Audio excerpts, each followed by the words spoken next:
जय हिंद दोस्तों। हम सुन रहे हैं कि देश संसार की सबसे बड़ी पांचवी अर्थव्यवस्था बन गई है, पांचवें नंबर पर पहुंच गए हम। लेकिन हमको ये समझ नहीं आ रहा, पर कैपिटल इनकम यानी प्रति व्यक्ति की आय का जो आंकड़ा है उसमें हम संसार में 131वें नंबर पर हैं। तो फिर पांचवें नंबर की अर्थव्यवस्था कैसे हो गई? सब परेशान हैं, पूरा देश कन्फ्यूजन में है कि ये देश जा किस दिशा में रहा है। बहुत विकास हो रहा है, बहुत विकास हो रहा है, लेकिन वो नज़र क्यों नहीं आ रहा है? जब बीजेपी 2014 में आई थी, देश पर कर्जा था 55 लाख करोड़, यानी कि 65 साल में सभी सरकारों ने कर्जा लिया, वो हुआ 55 लाख करोड़। और 10 साल में मोदी सरकार ने 100 करोड़ एक्स्ट्रा ले लिए, अब हो गया 155 लाख करोड़। और बोल रहे हैं देश विकास कर रहा है। कर्जे पे ब्याज पे घी लेकर पी रहे हो, बोले कि देश विकास कर रहा है।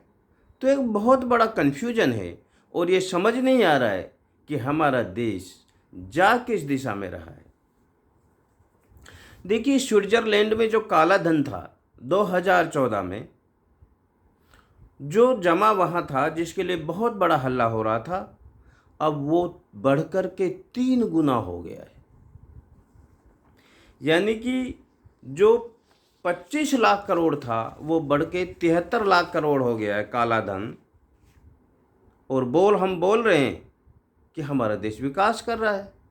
वहाँ पर काला धन 3 करोड़ हो गया, हमारे देश के बैंकों का दिवाला निकल रहा है।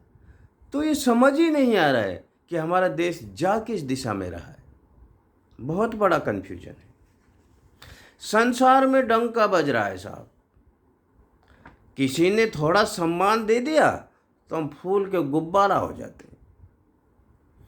अरे भाई, 2014 के मुकाबले में रुपये की वैल्यू थी 59 रुपये डॉलर के मुकाबले थी, और अब लुढ़क के 80 के पार हो गया है। डंका बज रहा है साहब संसार में। इतना बड़ा कन्फ्यूजन है, ये मालूम ही नहीं पड़ रहा है कि ये देश जा किस दिशा में रहा है। रावण ने सीता जी को केवल छुआ था, और आज आप मणिपुर में देख रहे हो महिलाओं के साथ क्या हो रहा है। गोल्ड मेडलिस्ट महिला पहलवानों के साथ दिल्ली में क्या हुआ। और हम बोला जी देश में, संसार में डंका बज रहा है। ये सब भी तो देखता है ना संसार। तो ये मालूम ही नहीं पड़ रहा है कि देश जा किस दिशा में रहा है। विश्व गुरु के सपने देख रहे हैं और बच्चों की शिक्षा खत्म की जा रही है। सरकारी स्कूलों को बंद किया जा रहा है, जिससे गरीब तबके के बच्चे तो एजुकेशन ले ही नहीं पाएंगे। और क्या बोलते हैं, हम विश्व गुरु बनेंगे। जो भी देश संपन्न है ना इस दुनिया में, वो फ्री शिक्षा, फ्री स्वास्थ्य देने से सर्वोपरि हुआ है और विकसित हुआ है। फ्री शिक्षा, फ्री स्वास्थ्य से ही सभी देश संपन्न हुए। हमारे इन्हीं दो में सबसे बड़ी प्रॉब्लम है, सरकार देना ही नहीं चाहती और बोलती है कि हम विश्व गुरु बनेंगे। तो ये एक बहुत बड़ा कन्फ्यूजन है कि हम जा किस दिशा में रहें। देश की ग्रोथ हो रही है। अरे भैया, ग्रोथ तो यदि सरकार नहीं होगी तब भी होगी। ग्रोथ को कोई नहीं रोक सकता। ग्रोथ सरकारें नहीं करती, ग्रोथ देश की जनता करती है।